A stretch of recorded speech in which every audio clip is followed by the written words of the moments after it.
All right, well, let's take a short break now. We'll just enjoy these highlights coming from Nigerian Professional Football League Match Day 14, where you have MFM, of course, teaching Akwa United how to play football in Lagos. Enjoy it. And Chukwuka can break quickly, as usual. An opportunity beckoning for MFM. Oh, that's a beauty! What a goal for MFM!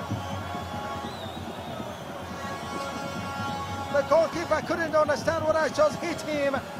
What a goal! And it was well worked by Onua. But who confirm? And the celebration, it's something else. But Onua has worked really, really hard for this goal. And that is the man, Olatunbosun, it is, that has put his side in the lead of that beautifully worked effort from Onua. And Olatunbosun Sikiru has opened the scores for MFM. It's MFM 1 and Akwa United 0.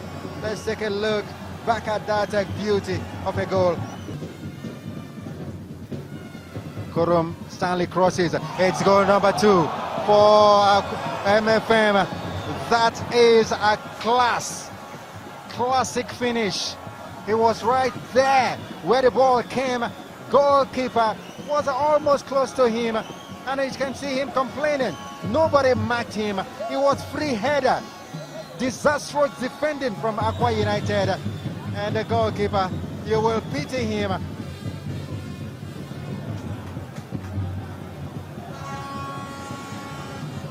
Another opportunity coming, goal number 3. Oh, what a goal for, what a night for a mountain of fire. A miracle, it's a ministry, and the ministry is surely ended well. It's goal number 3. The coach is practically only man there. That's not Jurgen Klopp. You just couldn't believe it, getting that wonderful victory. Well, we'll see. What? Comfortable. Exactly. You're just comfortable at home. That was a. And I remember when we had the coach, on set before the season started. I remember telling him their home form was going to be very, very crucial, to their performance, to their first ever performance in the Nigerian Professional Football League, and they have really taken advantage of it. They love the games they've won. The ones that they've not played too well, they've managed to get draws in them. So yeah, so far so good. MFM. Doing well. In Nigerian Professional League, up against Lobby Stars next. We'll see how that's going to happen. If you intend to win, your home games are crucial. You don't joke with your home games. But we've seen, for example, Ikorodu dropping home games all over the place. So and that's why they it's not a gimme. Anyways, match day 15 of the of Nigerian Professional Football League this weekend. We have Atlant playing El Kanemi Warriors. Kano Pillars off. After losing that game against ENYIMBA, you'll be looking to bounce back against the Ikorodu. You expect all 3 points in that one. Yemi and Cecilia, I'm not saying anything. Plateau United will play Sunshine Stars. Sunshine lost at home as well too. Let me quickly say I saw Plateau United play 3 years. I saw it live. I was at the venue. I think Zachary Barage's side is, I don't know, a lot of people say they've not been picking points, but the way they played against Shooting, if they play that way against Sunshine, I think. But Shooting Stars have been having issues. Shooting is actually at me right now. Okay, now, Yemi, Shooting Stars. The question I want to ask is, when you dominate a football game 90 minutes and you don't score a goal, come on, you don't just look at the way you play. And of course, what you need is just goals. If they can actually do that, I think they'll be a better team. That's what they're not getting. Yeah, winning is the name of the game. Nobody rewards you for your 75% or 85% nobody does. How well you're able to stick the ball in the net. Barcelona will tell you that against Atletico Madrid. Rangers, league leaders, Rangers will play 3SC. A lot of issues. What's going on there? A lot of issues. Player welfare with the management, player welfare, the fans as well. Things spinning out of control. They need government support. As a matter of fact, I make bold to say they need an intervention But they have people at the helm who know what they're doing. All they need is support. 3S is a traditional club, and when you see these things, it makes you sad. So when you see a traditional club like 3S struggling like this, then what's the hope for the other teams? Okay, still on a match day 15, the Wicked Warriors, they're not going anywhere this weekend. They host Nasarawa United.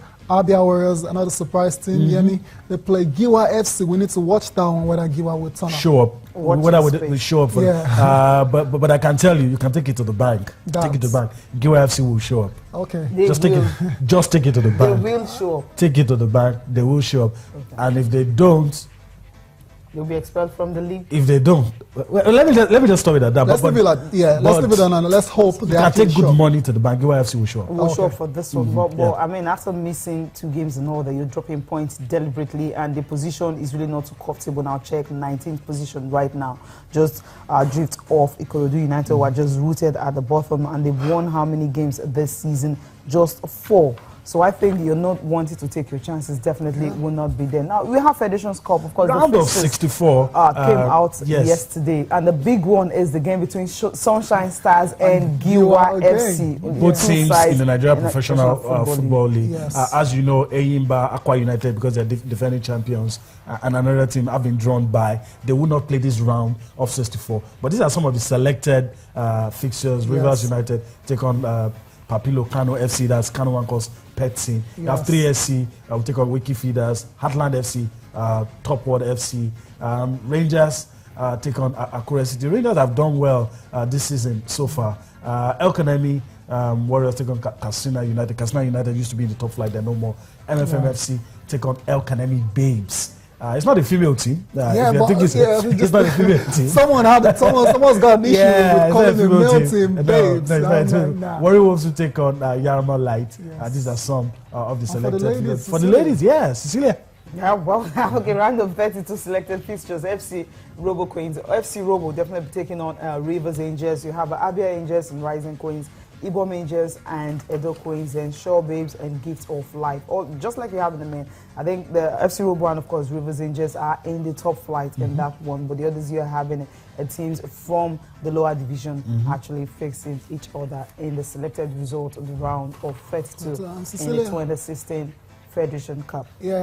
Sunshine Queens are defending champions. They got a bye into the next round.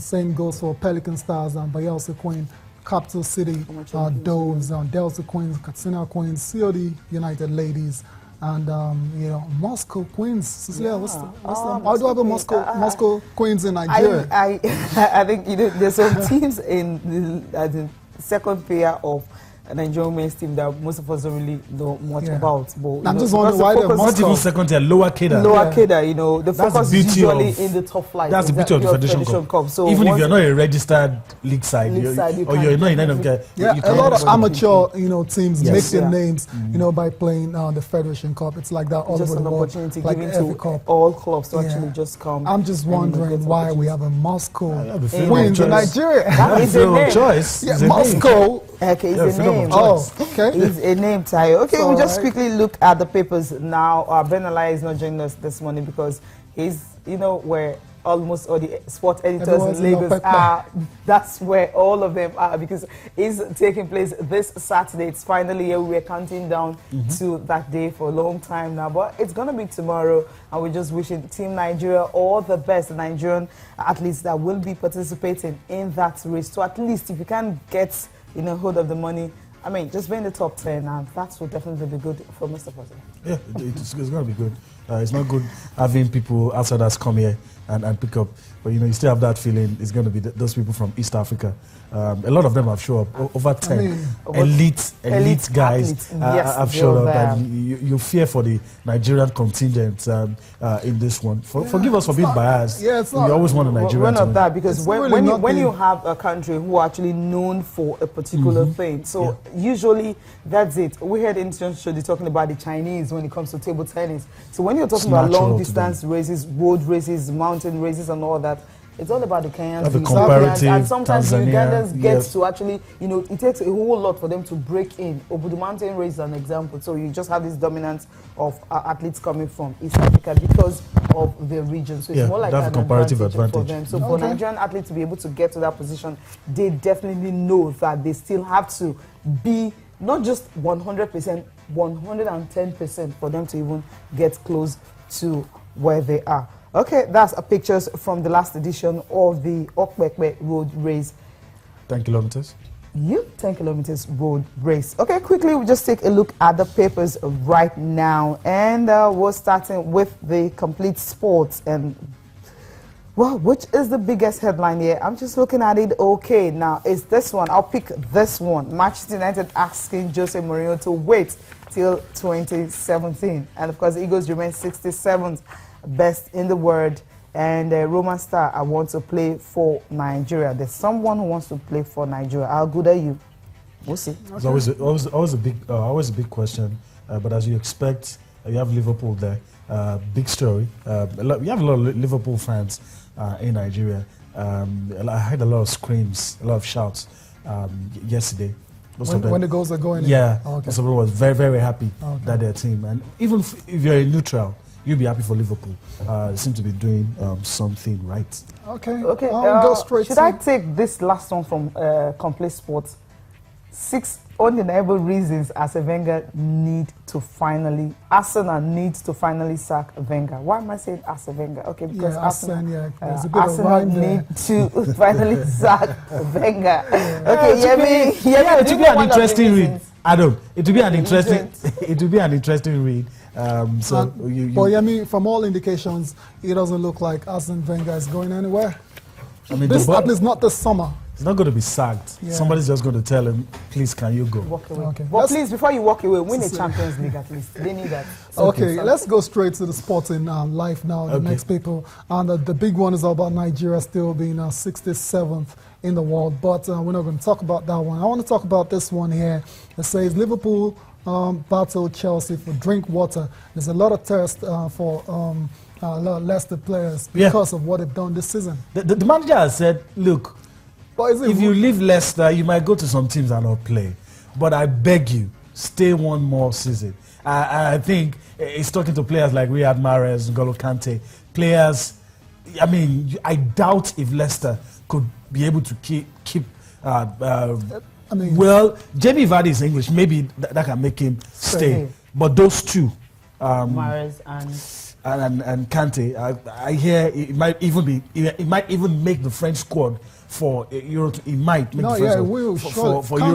That's how high its profile has risen in recent times. Somebody that cost just about about £3 million. Now you're hearing ridiculous amount like 20, 30 people ready to put money on the table. So I don't know what Leicester can offer him. Still, yesterday we listened to Ranieri talking about his first press conference after that win and all that, saying he's pleading with all the players to please at least stay for one more season. And there's something here on Mikel to see out Chelsea contract. You think he has a place on the Anthony Conte? I think the good thing is for the first few weeks, you have a few weeks to see, and the transfer window will still be open till the end of August. So if the guy comes, Antonio Conte is not like the typical Italian managers that you know. He's an offensive-minded coach, So that for me might be a problem for our captain, John Mikel Obi. But we'll wait to see what happens. Let's see. Let's go to the next paper for review, and that's Sporting Sun. And there's something here that will trouble you, and that's it. The words, I'm struggling to make the words come out of my mouth, and I'm eager to read this story. It's on page 6, Sporting Sun, Friday edition. Iheanacho escapes City sack. Okay, hold it there. Excuse me? So don't believe it. Just hold it there. Well, quickly, Sports Day, the last one. This one is coming from Solomon Ogba. It says, no real Olympics for lazy athletes, says Ogba. So that's the big one coming from here. Olympic Games is definitely, I think they are really preparing so well. Yeah, quickly, one game in the NBA. Okay. It was between the Miami Heat and Eastern Conference semifinals. Yes, Toronto Raptors. The Raptors won that one 96-92. Went to overtime again. Series tied. Same as the 1-1. first. Yeah, so series tied 1-1. Yeah. Now I might go down to the wire. Yeah, definitely we're expecting that. Thank you so much for being part of the program. I'm Cecilia Omogbe. We'll see you on Monday. It feels so good to be here. We'll do this again next week. I'm Yemi Adubari. Thanks for watching and have a great weekend. I'm Taya Salam.